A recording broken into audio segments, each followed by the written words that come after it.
exercised great restraint, being chased by, people, white men who were armed. We've seen greater restraint, Mm-hmm. and they're still alive, and they just happen to be white. And so to ask, an officer shot this person 7 times, to ask if that was overkill, I don't think it's unreasonable. And if we can't get to that, if we can't establish that, then I don't think we don't have a foundation that we can build on. Essentially, you're saying he should have been shot 7 times, potentially losing his life. Essentially, that's what they're saying. This is why I'm saying, that's why my topic is digesting. But they'll say that they're not saying that. They're gonna tell you that they're just trying to see it from all angles and be like, oh, we're trying to see it from a different point of view. It's not always about race and all Well, this that's why I stuff, say and that's that's what that's they'll why I say. say, can we get to the place where we can say shooting someone 7 times at point blank range is overkill? I mean, like, it could have turned into a police chase. I mean, maybe it wouldn't have. Like, was there any de-escalation? What's the facts of the story? And that's the other problem, digesting media with truth. Why do the police take so long to come out with the facts? Does it really take that long to do an investigation, or are you using that cool off period that police officers have to get their story straight? You know what I'm Hmm. saying? Like, are you trying to hide and change and twist information?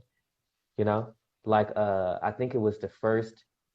See, sometimes I'll be getting my facts mixed up, but I think the first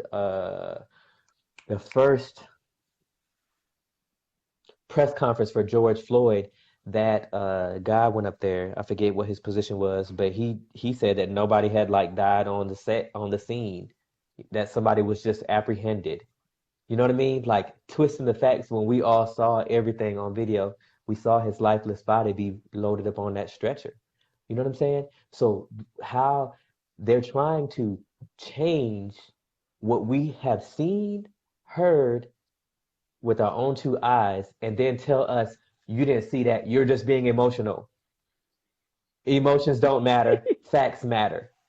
But whose facts matter? Like, if you watch the DNC and the RNC, um, the RNC was a bit interesting. And when I listen to conservatives, I feel like they're saying it's only if you believe like them are you patriotic.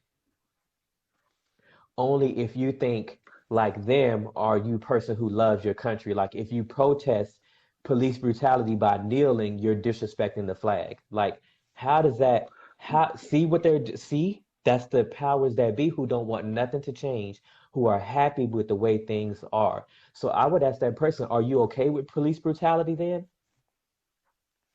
Yeah, well, just don't protest it that way. Well, you just don't want to face the facts then. You don't want to face the facts that police brutality exists. And it happens to white people too. Tony Tampa, or Tempa, 2016. If you don't know about him, look him up. A white man in Dallas, Texas, who died this nearly about the same way. That's something Shay says. He's so country, from Alabama. Nearly about the same way George Floyd died. That was on his back. And just like somebody when they're dying, you know what I'm saying, their mental faculties ain't there. They start saying crazy stuff, and these police officers laughed about it. So before anybody want to come up to me talking about there's good police officers, what do you think about them first? What do you think about them first? Should they be locked up? Because like, I feel like people are playing games, and now it's getting serious. It's been serious, but now it's getting more serious because people are losing their lives over this. People are losing their lives.